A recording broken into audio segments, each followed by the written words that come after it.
कहा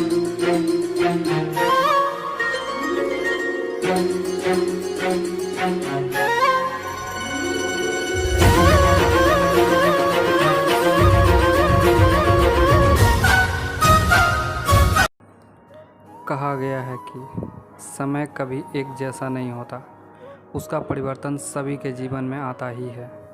इसीलिए हमें अपने व्यवहार को इस तरह से फ्लेक्सिबल रखना चाहिए कि हमें कभी भी वक्त के आगे झुकना ना पड़े।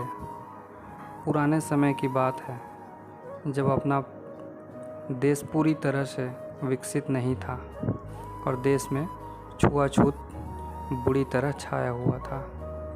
सपना नाम की एक बहुत ही खूबसूरत औरत थी। वह पेशे से हाई स्कूल टीचर थी। सपना स्कूल में बच्चों को पढ़ाने जाती थी, लेकिन उस स्कूल में बच्चों से बहुत दूर रहती थी। यहाँ तक कि वे बच्चों की किताब तक को हाथ नहीं लगाती थी और सभी बच्चों को अपने से कुछ फीट की दूरी से बात करने के लिए कहती थी। सपना सिर्फ अपने स्कूल में ही नहीं, बल्कि अपने घर पर भी इसी तरह के नियम के साथ रहती थी।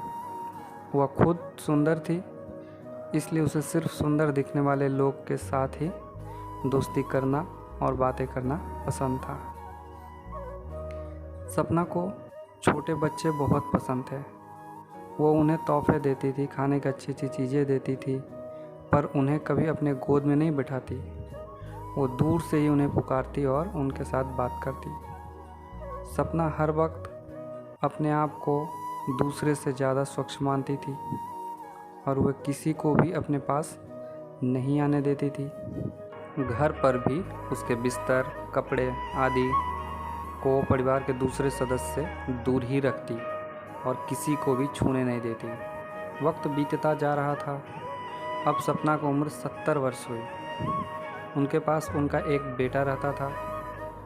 वक्त के बदलाव के साथ अब सपना का शरीर भी उसका साथ नहीं दे रहा था और उसे एक बहुत बुरी बीमारी हो गई थी।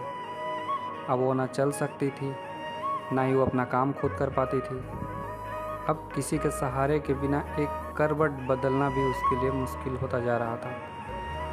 उसके बेटा उसके पूरी तरह सेवा करता था, फिर भी सपना कई बार कई घंटों गंदगी में पड़ी रहती थी।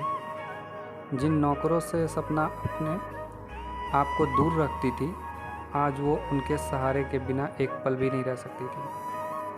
सपना दिल की बुरी नहीं थी, पर जीवन में जिन बातों को लेकर वह सबसे ज़्यादा चिढ़ती थी और अनजाने में ही सही, पर दूसरों का दिल दुखाती थी, बुढ़ापे में उन्हें उन्हीं सब बातों का सामना करना पड़ा और वो मन ही मन अपने आप को कोसती थी।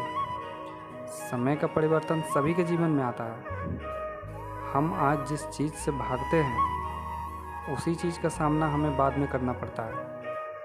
इसलिए हमें अपने व्यवहार को इस तरह से फ्लेक्सिबिलिटी रखना चाहिए कि कभी भी वक्त के आगे हमें झुकना ना पड़े। हमारा शरीर सुंदरता कभी नहीं टिकती, इसलिए हम उस पर कभी भी अभिमान नहीं कर सकते और ना ही दूसरे लोगों को उसके रूप में कोसना चाहिए।